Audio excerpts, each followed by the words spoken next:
Peace, everyone. I can't really see, so I'm guessing you can see me. Not and willfully, you'll let me know if you can hear me. All right. But now they want to come. All right. So let's see.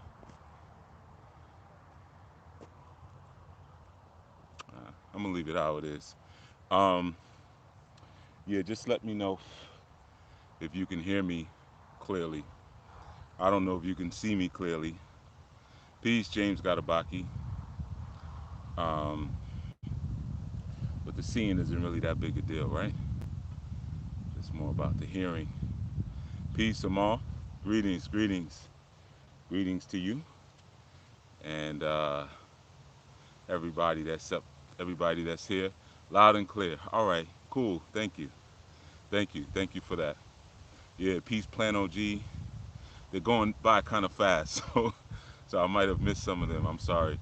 I see Andrea, and I think Sapphire.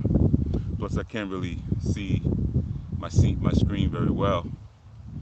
Padmini. So yeah, if I miss you, it's not. I'm not ignoring you. I can't see the screen very well, and it's going by pretty fast. Um, mm, yeah, just catch my breath. I was just finishing up some of my stretching and stuff like that. Yeah, peace, peace, Bob Emmanuel. Yeah. So I started, as you probably noticed on first days. I'm starting a little later because I know many people don't have to report in to a labor assignment, as early. So maybe you like to sleep in a little bit. So for me, it's a regular, it's a regular work day. But I understand everybody has different situations. Greetings, precious mom and Kashia. So yeah, I just start a little later too, so that way people in other time zones, it's not so early for them. Just kind of give people that relief a little bit on first day, and then of course, on second day it goes right back to how we've been doing it. But and like I said, I may miss some of your stuff in the chat. I really can't see my screen because of the angulation of the sun and everything. So again, don't think I can't even see myself.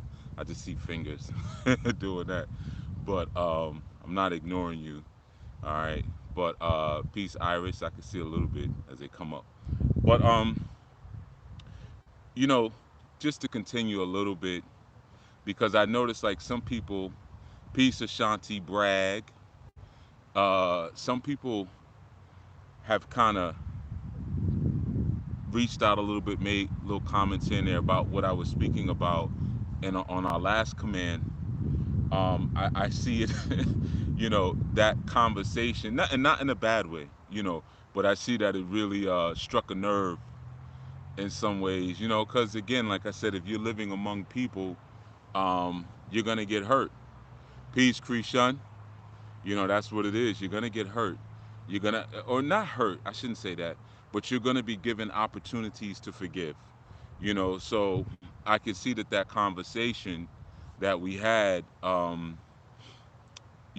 that it hit home for a lot of people, and that's unfortunate. Peace, Juanisha. I think it's Juanisha. Like I said, I can't really see my screen. But it's unfortunate that it hit home with so many because I was speaking about something that was pretty tragic. Peace, Sister Manera. You know, but a lot of us come into experiences like this one where we're trying to develop ourselves. It's going by super fast. I think I see Aquia, peace Aquia. I think I see Sequoia, peace Ia Sequoia. If I am seeing you, if not, you just get a piece anyway. And Shadow Book and Naya. Like I said, I can't see my screen, so I always try to greet everyone. I think it's important to do that, especially because for the most part, everybody greets me. So I don't, I don't think it's polite to ignore you like that. But yeah, I can't really see. So, so yeah. So anyway, like I said, I know it's a subject that really hits home for a lot of people, and that's unfortunate. You know, whether it's the molestation piece or, you know, kind of being in a situation when you're in trouble and you reach out to family members or relatives, you find out they're relatives, peace, Deidre, and they they don't want to get involved. You know, like I ain't got nothing. I don't want to touch that. I don't want to get involved. And that is kind of a common sad story that happens a lot. And you know, the thing is, one of the things that kind of came up that people were kind of inquiring about, they were like, well, for them it was more conditional. You know, so they were like, yeah, I can understand what you're saying. However, if this happened to you or this was done, then it would be okay to kind of do your own thing, if you will, or follow your own emotions, you know, depending on the level of tragedy or the level of offense. And that's just the thing. No, those are excuses. You see, peace passe. And that's the thing that some people have difficulty conceptualizing, that yeah, you may have gone through something tragic, something horrific, you know, but at the end of the day, if you're looking for a deeper relationship with the divine's will becomes your will. Peace, Shannon. So even like when you're asking for something, when you're doing ritual, and if I'm saying people's names wrong, please forgive me. Like I said, I think I'm seeing what I think I'm seeing, but my whole screen is like black. So I'm kind of really more going by some of the avatars I can see that I remember. But but yeah, like I was saying, you know, a lot of times we don't realize that that's the whole thing. So like even when you're doing ritual, you're affirming peace, moksha, to particular energy. You know, your affirmation should revolve around the divine will, not what you want, not what you feel. And that's what I was saying. You know, like I hear what people feel all the time, and sometimes we don't realize that if you're not anchored and rooted in the divine will, your feelings aren't enough. And you know, I've had people very passionately try to get me to acknowledge their feelings as a point of validity and a judgment that's being given, or a decision that needs to be made, or in the middle of a divination. You know, I know how I feel. Okay, congratulations. Peace, Sherelle. But that's not enough. You know, because one thing about feelings is that feelings are a response to emotions. And peace, Olga. And emotions can be severely manipulated, as can feelings be by those emotions, right? You know, if you don't get enough sleep, you'll be feeling a certain way. You'll have a certain feeling about something. If you don't get enough food, some people go through seasonal depressions. Peace, Levette, I think. Some people go through seasonal depression, you know, where they start to feel a different way based upon the season. You know, there's so many different factors that go into how we feel, that you can't, or you can, but it would be advisable not to use that as an anchor point in anything. You know, so some of the responses that people were sharing were just kind of like, you know, yeah, but I went through this. So greetings, me, myself, and I, and Sue Ann. So based on me going through this, then it would be acceptable because I feel like that was horrible. And then they try to, they always try to put it on you. So are you saying that it's fine for me to? I'm not doing any of that with you. I'm teaching you, and that's it. You know, so you can learn or you can not learn, but it doesn't matter. You're gonna come to the same thing eventually. I'm just trying to give it to you easier because, you know, peace, Zanaba. I think that's Zanaba. Um, you know, I'm not gonna go through the whole thing. I can't see my screen very well. But you know, I already shared that my screen. I can't see that well, so I may say some of your names wrong. I apologize in advance.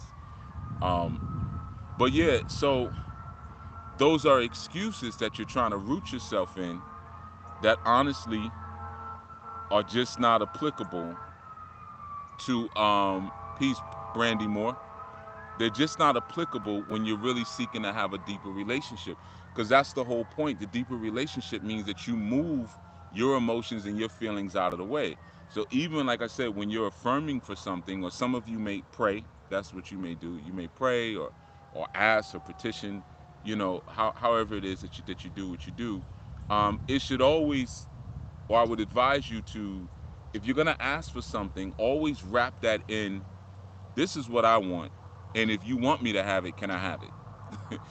Basically, I'm just kind of giving it to you in a real kind of simple kind of way, but I want this, I want that, I want that, and like I was sharing, that's a very immature form of a relationship. When everything is just based on what you want and what you feel, as opposed to, yeah, I have feelings, I have wants, I am gonna want this, I am gonna feel this way, but please, if you feel the same way about it, peace, YG Gutter, or if you want the same thing, then please let it be. But ultimately, let my will be your will. And as we mature and as we grow, willfully, that's eventually what happens. The will of the divine and our will becomes the same thing. That's when you're aligning the soul with the spirit, but it's not based upon, well, this thing happened to me, that thing happened to me, so there's no way that I can live in a way that's inclusive of what the divine is kind of ordering me or directing me to be, because that wouldn't make any sense.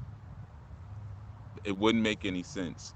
Spiritual law doesn't work that way. It's not based upon, well, yeah, I understand that this is the law. However, my life has been so difficult that's when you get into statements like, well, the big guy up there knows my heart. God knows my heart. That's where you get into those silly made up statements like that. Um, if you're given something to do, it's because you can do it, regardless of what you think you've endured, of or what you have endured, and again, I'm not negating any of that. So like I said, some of the feedback came in that way, but it wasn't angry or anything like that. It was almost trying to get me to agree with something. I'm like, nah, that ain't it. Yeah, I understand what you're saying, but like, yeah, if I went through this, then it's the same thing. P Chef Bougie or Boogie. It's the same thing. It's the same exact thing that you're required to do. And like I said, excuses can be so dangerous because an excuse is nothing but a reason wrapped up in a lie. Like if you could make a reason sandwich, the bread would be the lie. You know, um, yeah. So you got to be careful with those excuses. I can't do this because of that. I talk to people sometimes that constantly have peace Ruhia, like this thing with their own emotions. Like, like I said the other day, like, I'll go off. With never thought that other people can go off too. You ain't the only one that could go off. Just because people are showing self control doesn't mean that they're weak. It means that they're strong. You're the weak one, you know. And it's funny, as I was talking about that, there was something that I had remembered. It was kind of a sort of a funny thing. It wasn't funny at the time, but years ago, real quick, because this ain't gonna be no long story. But long story short, I was with my brother at the music store up in White Plains in New York. This is like long time ago, probably, yeah, I don't know, a long time ago. Um, yeah, it was a long time ago. I think it was so long ago. I think I had on a FUBU fleece. Yeah, I think I had a FUBU fleece hoodie on. So, not a FUBU like vintage where we bring it back. I'm talking about when they first came out. So it was a long time ago. I remember the night though. I remember the fleece I had on. And basically, we coming out of the music store. I ran into somebody that I knew from the industry. And peace, Haitian Queen. Give thanks. Thank you. Thank you. Yeah, good to see you here. And so we're chopping it up, and my brother is going to go get the car, right? So peace, Roxanne. So all I hear my name being called out. I hear like, yo, you, and I'm like, what? So I walk up to where the car was parked, and I don't even at this point I don't even remember what it was about, but it was these three guys there who were riffing with my brother, who were they were like arguing. I don't even know what happened. I don't even remember. I don't even think I asked, but I walked up, and as soon as they saw me, They were like, oh, no, no, it's okay, it's okay. Hey, we don't want any problems. It's okay, it's okay, it's okay. Okay, I'm not saying that I'm some tough guy. And trust me, I'm not saying that. You may hear me even share some stories sometimes, like what, but that's not. I was never a tough guy. It's just situations I've been in and stuff like that. And I'm a man, so men inherently are kind of rough. So it is what it is. So I want to explain when I'm saying this. I'm not saying like they saw me and like bow down like, oh, it's Debo, but there was something about me because I didn't come up riffing. It was something about me that they were like, all right, we don't want any smoke, right? So, but I'm hearing them as I'm walking up, and they were trying to circle my brother, who is formidable in his own right. So I mean, he would have probably slid all of them. You know what I mean? But there was, I remember there was three of them, and like one was going behind him, and then one was on the side, and then one he was arguing. So they were about to do something to him. So when I come up on the sidewalk, they were like, no, no, no, no, no, and like they're pleading, and they're pleading so much that now I'm trying to really be the peacemaker, because I'm like, if Popo show up or something, I don't want it to seem like we were the aggressors. So I'm like, listen, man, it's all right. It's everything is cool. Just we'll go our way. You go your way. Da, da, da. I don't even remember what the beef was. I don't even remember. It's so long ago. But it was. I remember like years later, like me and I laughing about that. You know what I mean? And so for whatever they felt or they saw in me when I walked up, they kind of knew like this isn't gonna go the way we want it to go or whatever. But here's the thing, right? Which was always funny to me. People will make a big noise and act like they're so out of control when a lot of times they really have control. It's like, um, you may be stupid, but you ain't crazy. That kind of statement like that. And a lot of times the same applies to us with our own lack, peace, Esme, our lack of emotional control. We will go off and riff. Sometimes you'll see that in houses, you know, um, sometimes like especially when you were young, you might get in trouble or something, or your friend gets in trouble, and they want you to come home with them. And it's like, well, if you're there, I won't get in trouble if if company's over or whatever. So it's kind of like people know when to reel that in. People know when to stop, no matter how much they pretend that they can't control themselves. They're out of control. I'll go off. I got this temper, this, that. But let there be someone there who they want to impress, or someone who they want to show a certain image in front of. All of a sudden, they got all this control that they didn't have before. So like I said, just like in that situation, you riffing, you acting like y'all some wolves. Y'all about to pounce. And then when I come, it's now you pleading for your life practically. You know what I mean? And I didn't come up. I'm not a loud person. The volume you hear me talking right now is about as loud as I go. I'm on 10. It's about as loud as my voice box goes, right? So I wasn't coming like, and I don't really use profanity that much, especially back then. I didn't use it at all. So I wasn't walking up aggressive, but I'm walking up like, yo, what's up? What's up? What's the issue? What's the problem? Calm, you know. So that's the thing, man. A lot of times people will go off and I don't have emotional control, or I have to respond this way or react this way and treat this person like this, treat this person like that, because it feels good. It feels good to go off. It's a nice relief for the moment. It's a nice release of what it is that you're bottling up and that you're holding. But the truth is, a lot of times you do have control. You do have control. You know, I deal with that all the time with the work that I do. Sometimes people, they're doing sessions with me, and they think it's gonna go a certain way because they're gonna get emotional and try to back me down. And I'm not moved by tears. I'm not moved by people's anger and yelling, or that's never moved me. That's never moved me.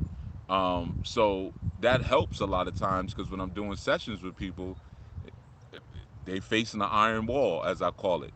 So when you're done with that, then we can get back to work. you know. So um, the emotional control, a lot of times that we're pretending that we don't have, we're just making excuses, which are just lies. We're lying to ourselves, and a lot of times we're using those lies to avoid the real transformation and change that we know we need to experience in life, right? So I'll give you another great example. This is something I used to go through. Yeah, I got them for days. Um, a woman I was, well, more than one woman. I've been with a couple of messy women. Um, but just to be clear, a woman who we lived together at one point many years ago. She was really, really messy, and um, whenever someone would come by to visit, she would like go into this frantic like cleanup, which used to always irritate me because I'd be like, but I'm here all the time. Like I'm kicking stuff around on the floor all the time, and like I gotta live in this mess with you. But the guest is more important because you don't because reputation. You don't want them to think certain thing about you, or whatever. You know what I mean? That you keep a messy house, but you do keep a messy house. You know, but it would always be because that particular place we were in at the time, it was multi-level home. So, you know, the thing about it is that they would always just clean the first floor and the first floor bathroom, right? And of course get the dishes out the sink or whatever. But upstairs would and downstairs below that floor would still be horrendous, right? And I remember one of my friends even saying that once, like, yeah, man, she's a good sister, man. She keeps an impeccable home. And when I'm in a relationship with someone, I'm never gonna, no matter how you are, I'm never gonna out you. That's just how I am. So I'm just like, yeah, but in my mind, I'm like, if you only knew, But it is what it is. Maybe we'll clean that up later. But I'm not gonna. We're a team for now, and I just chose a messy teammate. you know. So my point that I'm saying is that a lot of times that's how we live our lives. Like we're just doing these little quick cleanups.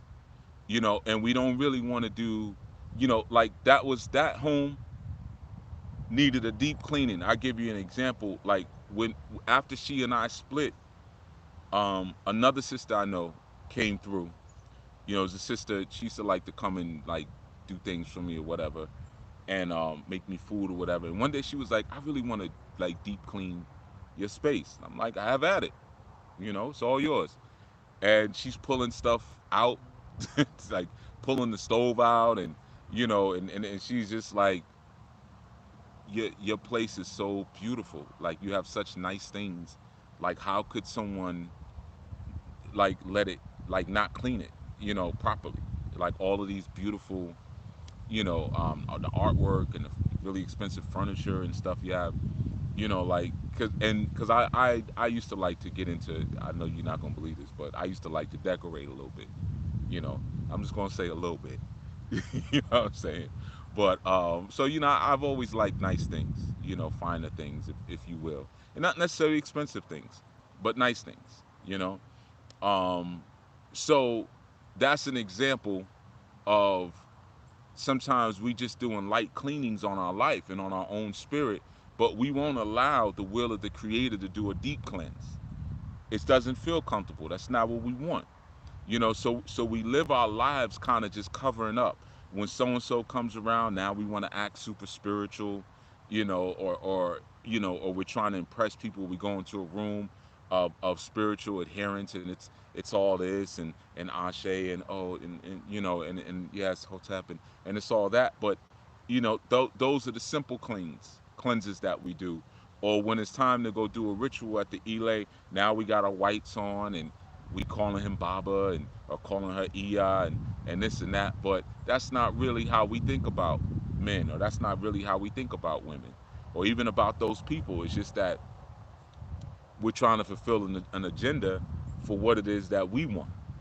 You see, and so what we do is we do light cleansings instead of doing the necessary deep cleanses that we know we're supposed to be putting ourselves through and putting our spirits through. So that's kind of just a small example, and hopefully it's a relatable one. Well, hopefully it's not relatable because I hope y'all are not people who do that. you know what I mean? Like clean your house properly, and remember that the house is symbolic of the mind.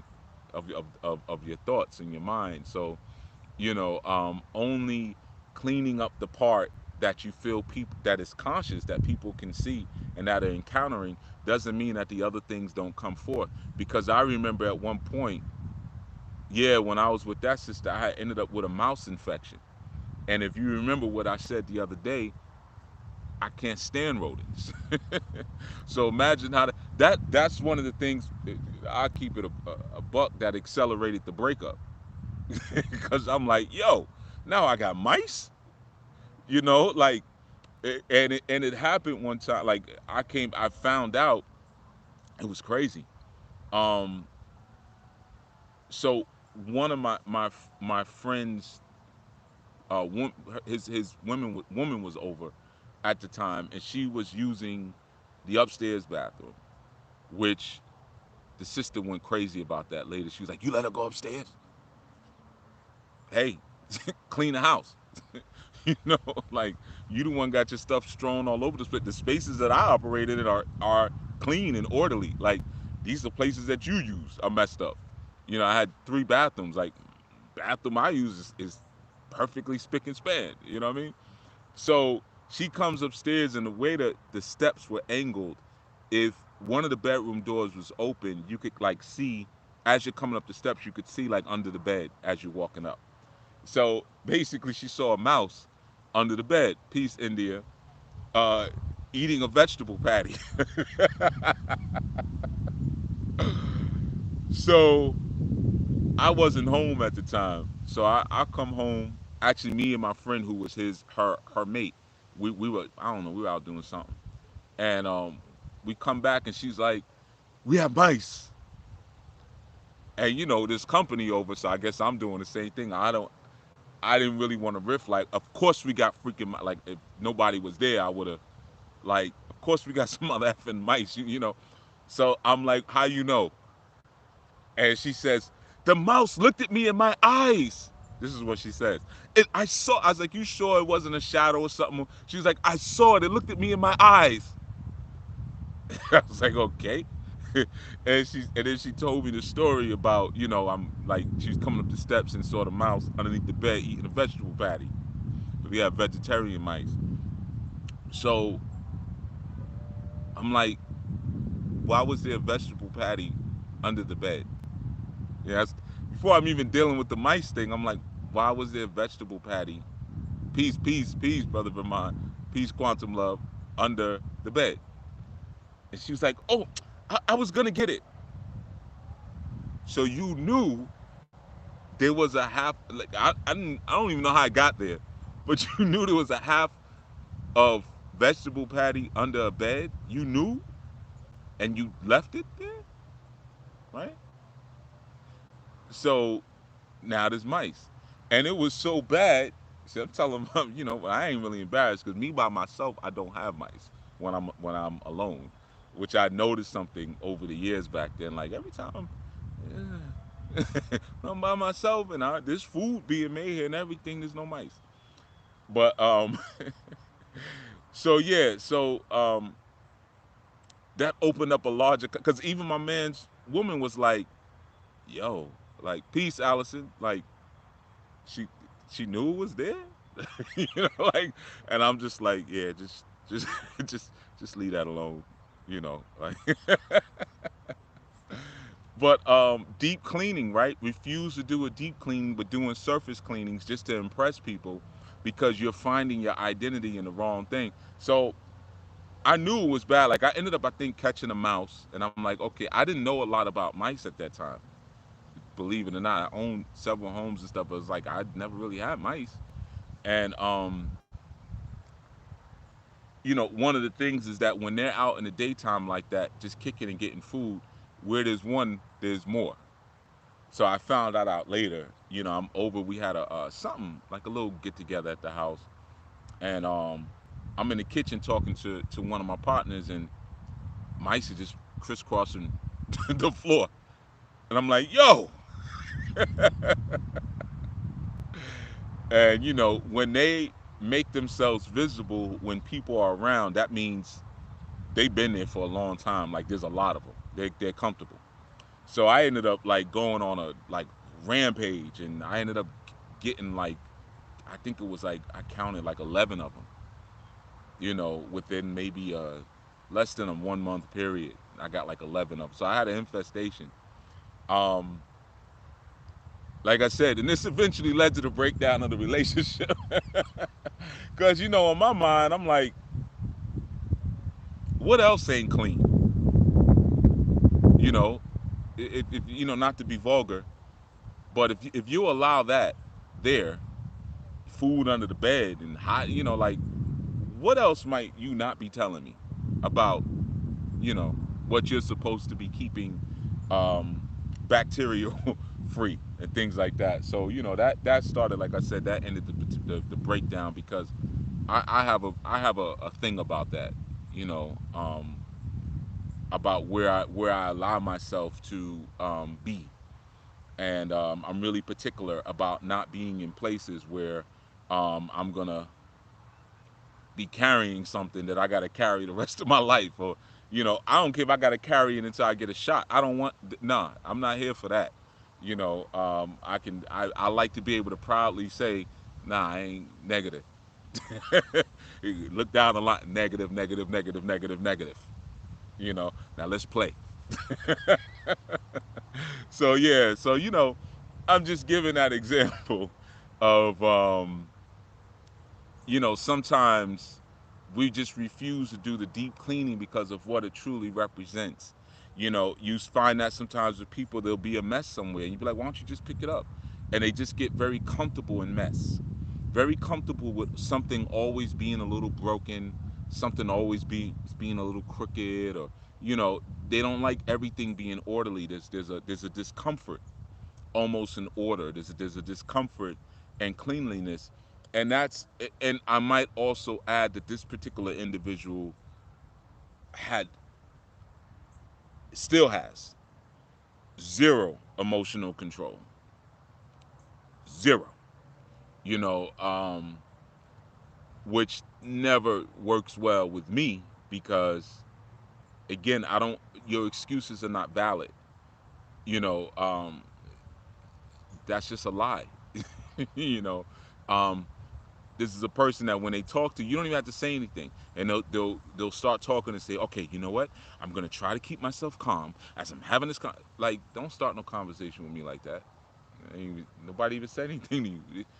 What's wrong with you? you know so it just kind of, you start to see that emotional control and a lack of deep cleaning go hand in hand. And sometimes, as we make excuses for not cleaning our space, whether it's our physical space or our mental space, because it's the same thing, a lot of times we'll use those same kind of excuses for not cleaning out really those demonic emotions that we have, because all those are demons that you're allowing to rule over you, and you're making excuses for being demonically infested. That's all it is. You're just like I had a mouse infestation, at that time. You might have a demon infestation. And I went berserk getting those things out of there, right? Um, hey, I'm gonna give you. I don't know if you brothers got the heart to do it, but I'm gonna give you a little something that worked well. If you gotta, you're dealing with children, or you're trying to. Even you women could probably use it, but I don't know if you got the heart to do it. Um, so basically, where my stove was and my counter, I had, I don't know, let me go through a long story. But anyway, there was a space between my stove and my counter. All right, I'll make it quick. So I used to always say, like, listen, don't cut things on the edge of the counter, like food and stuff, because it slides in between that space, and then it just stays there, and then rodents come. Now, of course, if you were pulling the stove out every 7 days or so and sweeping and mopping it, wouldn't really have that problem. But I know that's not gonna happen. So I had so many different wood chopping blocks that I bought here. Chop, you could chop on this, chop on this. Is even better. You know, would never use it just because it's easier just to do it there. So me, like I said, you have soft protocols, you got hard protocols. Soft protocols is me speaking to you. Hard protocol is me creating a situation where you can't keep doing what you're doing. Right? So in the middle of a soft protocol And a hard protocol is me traumatizing you, and I don't have a problem with the trauma. So, still chopping, letting stuff fall in the middle. I remember I came home one day. I'm seeing all. I looked in them and I saw all this food there. I'm like, all right, enough. So the next mouse I caught,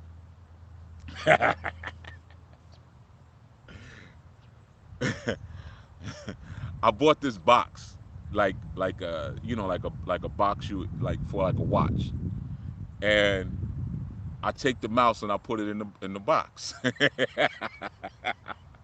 I'm sorry. Let me get through this. I find pleasure in things I shouldn't find pleasure in, right?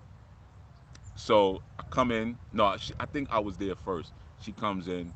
This is like maybe a day later, and I'm like, yo, yeah, you know what I'm saying? I got you something, whatever. It's upstairs. You know what I'm saying? It's on the dresser. It's on the nightstand. So I had look. I'm sorry. I'm sorry. Give me a second. So so I lit a candle, right? So I ran a bath, right? I ran a bath and I had put some flowers in there and some lavender and I put a candle on the nightstand. Okay, I'm sorry. I'm sorry. I'm sorry. Hold on. Hold on. Hold on. Let me catch my breath. um, so, so, so I put so I put a candle on a nightstand, right? And this was back in the days. I had this like little CD. It was like state of the art. It was a CD alarm clock. So I had basically the sex mix playing. There's a certain mix that I had that. So I had the sex mix playing, and I heard her. She was like, "Oh," she was like, "Oh." So I'm just downstairs, like I'm just waiting, like I'm sitting on the sofa, but I could hear everything upstairs, and I just heard her. She was like, "Oh." So I was like, "All right." Probably saw the bath or whatever. You can smell it, like you can smell the lavender. Then I hear her like, cause I can hear the steps. Like she walks over to the nightstand, and she was like, I heard the breath, and the next thing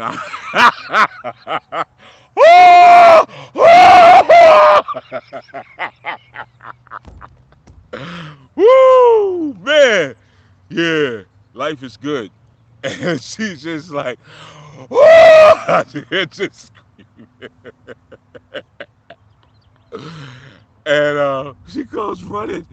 She goes running all the way downstairs to the back porch.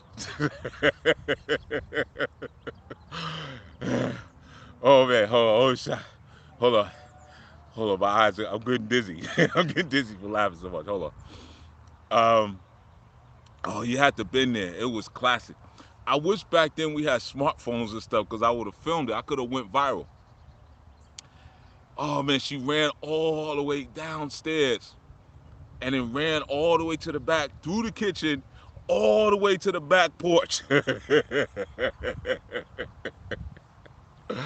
So I just came in. See, that's the thing with me. I don't argue. I don't like. I don't. I don't holler or anything like that. So I find other things to do to make my point. Because sometimes because I'm so cool about things, people be thinking like it ain't really no big deal. And it's like no, it's just that I'm not an amped up kind of person. You know, yeah, I'm enjoying this memory of queer because I told you stop chopping stuff in between the stove. You don't care. See, that's what happens when you mess with somebody who ain't never had nothing. They ain't used to having things. You know what I mean?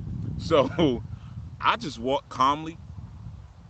I walk calmly into the kitchen to the back porch, and she over there acting like she gonna do something. I said, listen, you better take that look off your face. I was like, let's just start right there. You better get that old Rambo bugged out looking look in your eyes. You better fix your face. Let's start there. All right. And and then I left. I said I'm gonna come back, and when I come back, your face better be right. So I went and got the mouse. I went right back up, and I'm holding it. And I said, listen, I told you stop stop cutting stuff in between the stove. I said so. This time you got it easy. Next time you keep doing that, and if you keep bringing mice into my house, it's gonna be somewhere that you are not gonna be expecting. But there will be mice all in your life, all around. I said, and then I said, and you gonna throw this one out, cause this is you. I ain't gonna keep catching these things and putting myself at risk for goddamn bubonic plague, because you lazy. So I was like, here you go. You can go through the whole process I go through with the shopping bag and all of that and everything. So she goes and um, gets the broom and puts it in the back and brooms it all the way down the street, like a block away, and brooms it, sweeps it, brooms it, sweeps it into a sewage grate. Yeah, man. But that scream was classic because it wasn't just, it was like, ah, ah! It's like, the horror. Yeah. So, you got to get control of your emotions. You know, you got to be in control of your emotions. And because I was in control of my emotions, I was able to think my way through it. Like, okay, how can I get this to stop happening? This is happening too much. So that's just an example. I mean, I got a bunch of them. I got a bunch of them. I got a video. You know what? Maybe I'll put it on here one day. My son, he used to always leave his do rag in on the bathroom counter.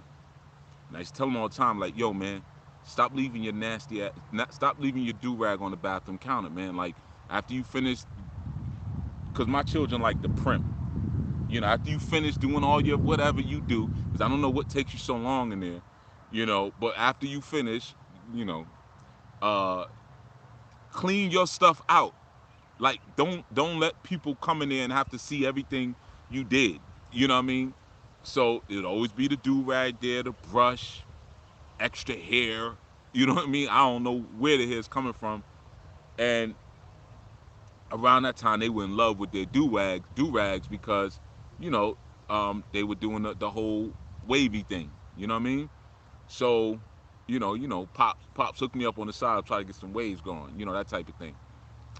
So I got a video of me going to the supermarket with like a bunch of do rags, and and I go up to the counter and I'm like, yeah, these were over by the salad bar.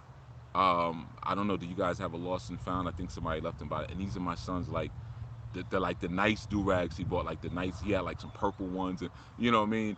And I filmed it and sent it to him while he was in school. You know, and he's going crazy. Baba, no, all my do rags. And the woman, it was funny. She didn't want to touch the do rags. She was like, I was like, yeah, you got a lot. She was like, oh, she was like, yeah. So she gets it, grabs a plastic bag. She's like, you just put them in here. So she threw them out. So after that, he didn't leave any more do rags on the bathroom counter. Right? Didn't have to beat nobody up. Didn't have to beat nobody up. Didn't have to holler. You ain't gonna stress me out. Life is short. So if you do something that's inconsiderate, I'm gonna figure out a way to get some enjoyment out of correcting the situation. So that was enjoyable for me, you know. And I have it on film. Like I said, it might even be on my thing here. But I still have that film. I was going through it the other day. It was laughing at it, and the lady with the bat. You can just put them in here. Yeah. So I tell you, the more we grow and the more we develop, man, the more we should be striving to make sure that our will is the same will as the Almighty. And then when you get into that place, man, you're not making so many excuses about what you can't do. Why would you call me to do that? Because sometimes we root our personality in what we want to do, what we don't want to do. A lot of times that happens even, when we're rooting our identity and our jobs and in our titles. And because I always wanted to be this, I always wanted to do that. But is that what the creator wanted for you? You see what I'm saying? Is that what the creator wanted? When I first started, well, before I knew, there was another iteration of it. Like, and I've shared this before. Like, my thing was always to be behind the scenes because I don't really like being, you know, the front man, if you will. And at that time, I was rolling with some people who I felt were excellent frontmen. Um, They were more articulate than I. Had maybe like the story I'm telling you, like they wouldn't do anything like that to their children or do something like that to their mate. They wouldn't do that. So they're like nicer people. So I was like, okay, cool. I'll work behind the scenes. Y'all do the Shango thing. I'll do the Ogun thing. And then because of a series of events, I had to come out front. And not just a series of events, but the creator had been telling me all the time, let well, it's a particular Odu. Let this thing be known. I'm not gonna tell you the Odu. We won't get into that. But and I'm like, nah. I'm saying to the creator, like, nah, I don't want to do that. Like, I don't want to. I don't want to. I'm not. I ain't trying to do that. you know, I don't want to be out there talking and talking, just and being seen and things like that. And I don't want that. Because I had rooted myself in the identity of being the dude in the back. And I found security. I even used to call myself the unseen reality. Like I had come up with this whole like phantom persona. Yeah, I'm the unseen reality. And part of that might have even been ego. Because I had the ability to control things. I was the unseen hand. I'm the one setting up all the events and making sure that cameramen are there so that we can film and just dealing with all the technology and the subjects and getting contracts and stuff like that. And I like that. I liked being in that space, but that wasn't the space that I was supposed to be in. You know, um, so when I learned to find rootage and the identity that the creator had given to me, now comes forth what you're experiencing now. You see, um, and if you ask me if I could, if I would go back to the unseen reality, yeah. And I don't know, maybe like, but you've helped so many people, and yeah. But I still, I like me personally. I still rather be that dude. You know, because you don't have to be mindful of as many things. Even when I'm telling a story, I have to be mindful of what I say and not saying a name or things like that. And there's always still you got to control the narrative in a lot of different ways that you know it's not always fun. you know but it's what I'm being called to be and what I'm being called to do.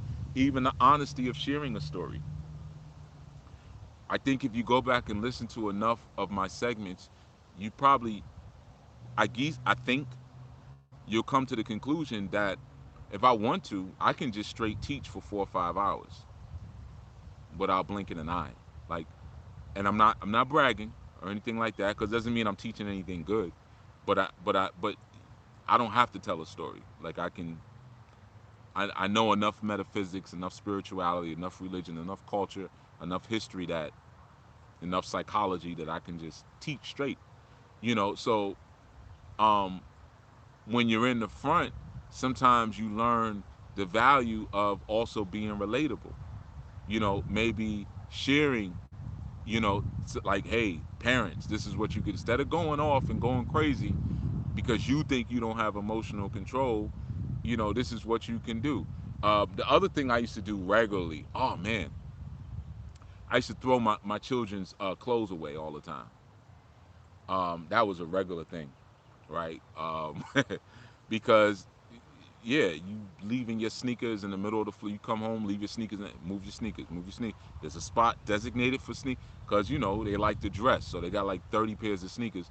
Here's a designated place for your stuff. Okay, you want to leave it in the middle of the floor? Okay, cool, no problem. I just would take it, throw it in the garbage can. Or my other thing, I take them and I would leave them outside in the yard. Like it'd be like a treasure hunt thing. And sometimes there'd be a lesson in that, because my youth would be like, it'd be like a month later. Baba, did you see my Jordans? Or they'd be naming these sneakers. Like, even when I was young, I wasn't into sneakers. So I didn't even know sneakers when I was young. Like, I always wore boots. I was a paranoid. type of teenager, and I always was like, in case you got to stomp somebody out, it's always good to have boots on. So I always had a paranoia around that. So I'm like, nah, I wore boots. If they wasn't Doc Martens, they was Tims, but it was always boots, you know, um, except for gym class. And sometimes in gym class, I used to wear these boots, the 20 belows, the Tims. They were like half sneaker, half boots, but I wasn't really a big sneaker wearer. And I remember one time I came to school with sneakers on, and my boys clowned me the whole day. They was like, "Yo, you got on sneakers." I was trying something different, and they was like, "Yo, I can't believe he's wearing sneakers." You know what I mean? And they was the right sneakers. I had on the right ones, you know what I mean? But it's just like, "Yo, you don't even look right." And I'm a teenager. Like, these are for us. Like, y'all don't even look right on you. Put your Timbs back on. you know. But what I would do was just take them, put it outside, and it'd be a lesson in that, because it could be a month later. Oh, Baba, you seen my KDs? The hell is that? KDs. What's KDs? My Kevin Durant's. Oh, have I seen it? Yeah, I've seen them. Then I start playing the riddle games, and then they start looking around in the yard. It done rained 5, 6 times. Or raccoons been all in them, and it's been a month. You got so many sneakers that you don't even realize they missing for a whole month. There's a problem, you see. So there's so many lessons that I would teach there. Leaving clothes certain place, put them in the garbage can. Or I got into another thing. I would put them where the cleaning supplies were. That was another little thing I would do.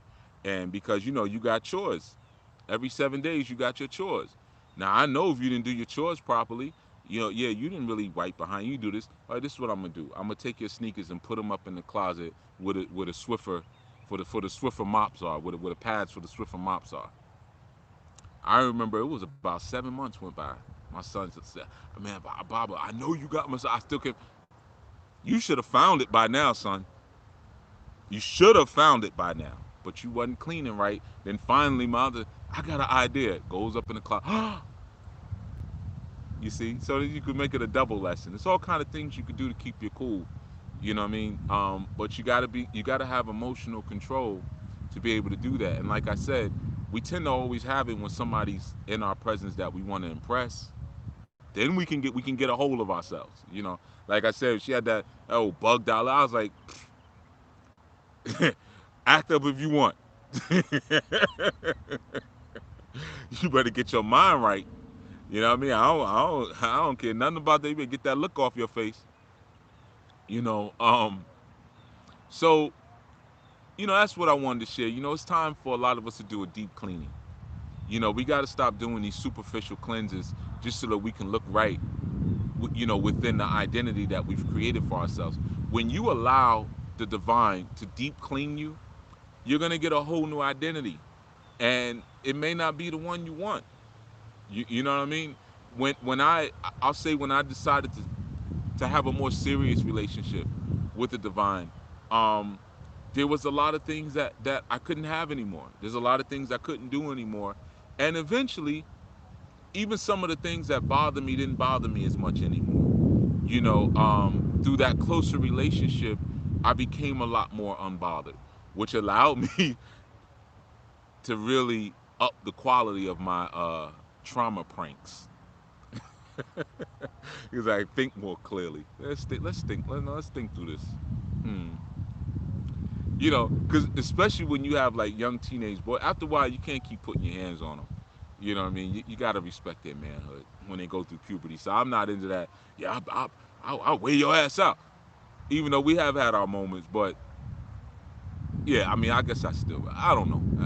But I try not to really get into that because you got to respect their manhood, you know. Um, so you got to sometimes think, well, how can and then sometimes they like it. They get beat up, and you know what I mean. And it's they enjoy my youth enjoy time with me. They enjoy being around me more than I like being around them. So so I'm always like, man, go do something, find something to do. No, we want to chill with you today, Baba. Like, what you doing today? God, you know. So if I'm beating up on them, it's like I'm crying, but I'm enjoying it at the same time. You know what I mean? It's that type of thing. You know, like now I'm wrestling with Baba, you know. Um, so you got to figure out other things to do sometimes, you know. But like I said, the more you seek for that divine will to become your will, or vice versa, your will to become the divine will, you'll be less bothered. You'll be less angry. You'll be less emotional. And you'll be more excited about the new roles that you have to take on when you finally allow for a deep cleaning in your life. You know, when you finally allow for a deep cleaning in your life and you're no longer, you know, just doing the superficial things that keep you in the game. You know, we have a lot of people like that in consciousness. You know, this flock of birds, it was real pretty. But we have a lot of people like that in consciousness who don't really make the serious commitments. They're not looking for a serious relationship with the divine. They're just looking to be a part of this to get what they want. And whether that be something on a metaphysical level, more intelligence, a mate, car, job, more access to sex, whatever it is. But, you know, again, those are the kiddie relationships. You know, those are the immature relationships. You know, and yeah, New York City boots all day. New York City, yeah. I don't wear boots all the time now though. You know, just just to be clear, there was a moment when I had to kind of get out of that, and then I used to wear shoes all the time. You know, I used to wear a lot of I used to dress a lot, you know what I mean, and a lot of hard bottom shoes, a lot of suits. You know, I used to cut hair in my barbershop in a suit, just to give you some background. You know what I mean? It didn't matter to me, but I wanted to have it look a certain way, you know, and kind of have a certain distinguished look. So that meant, you know, I had to pull off of wearing boots, and I would wear boots. I still wear boots now, but more like, you know, designer boots and stuff like that. So, you know, we grow. And like I said, when I was younger, I was more paranoid. You know, I was always ready for something to pop off. You know, so I worked out a lot, um, trained in fighting, you know, boxing, always slap boxing, shadow boxing, wrestling, and you know, calisthenics, and just ready, you know, and especially around when I got older, it still didn't stop because around the year 2000, what before the year 2000, maybe the mid 90s, when everyone was like, yeah, the neo Nazis are saying that they're gonna be flooding the streets in the year 2000 and doing this, and you know, so now I'm like even more vigilant and turned up even more. Like, you know, I wish they would. You know? So, yeah, you know, but you learn after a while that your assurances and your safety and your security in life doesn't necessarily always come by your hand, but it comes by your ability to be obedient to the Creator, you know? And then you'll feel a totally different level of safety because you're divinely guided, you know, and not just relying on your brawn. And especially as you get older, you ain't got as much brawn. I can't do the things that I used to do when I was younger, man. I mean I could, but I ain't interested. You know, that it takes a lot more effort and training at this point to be able to do those things, and my heart is not there anymore, you know. I'm interested in other things, you know. So anyway, yeah, I just wanted to share that. We've been about an hour, and more importantly, just kind of continuing that conversation, but I really wanted to just stress upon the deep cleanse, man. Deep cleaning. You're gonna have all kind of infestations, whether it's mice, whether it's errant thoughts, whether it's internal demons. And you gotta allow the light of the divine to do a real deep cleaning on you. And that's gonna mean that going through that door that I talked about, that door where you level up and get serious about your relationship with the creator, that door is always has the same sign on it. Every doggone time. Obedience. It's always a deeper level of obedience every single time. You know what I mean? Whether it's I like to be in the background, no, start a podcast, start teaching, obedience. You listen to some of those early podcasts; they're hard to find now, but the sound quality was completely different because I used to go in order to get through it. I used to have to go. I would go hike in the woods, and I had this headset that had like a little mic on it, and I had a netbook. Netbooks, they don't even make them anymore. The tablet kind of knocked out the netbooks. But I had a little netbook, and I would plug up the little headset, and I would sit in the woods, like under a tree, and then I would just talk about Orisha. That's the only way I could get through it at that time, because I felt more comfortable. I feel safer in the woods, and I felt more comfortable and more safe in the woods. So in that environment, I could just sit on the ground or sit on a rock and then just flow. So you figure out how to do it, but you just do it. Get her done. All right. So I'm gonna head out, and I will that all of you continue your planning on this day and continue your advancing forward. And yeah, like I think I saw somebody said, "Why am I pulling out my stove now?" Pull out them stoves and them refrigerators, clean behind them, and think about the stoves and refrigerators in your mind, the fixed ideas that need to be moved to the side and worked on. All right, everyone. Enjoy your first day. I'll see you soon. Peace.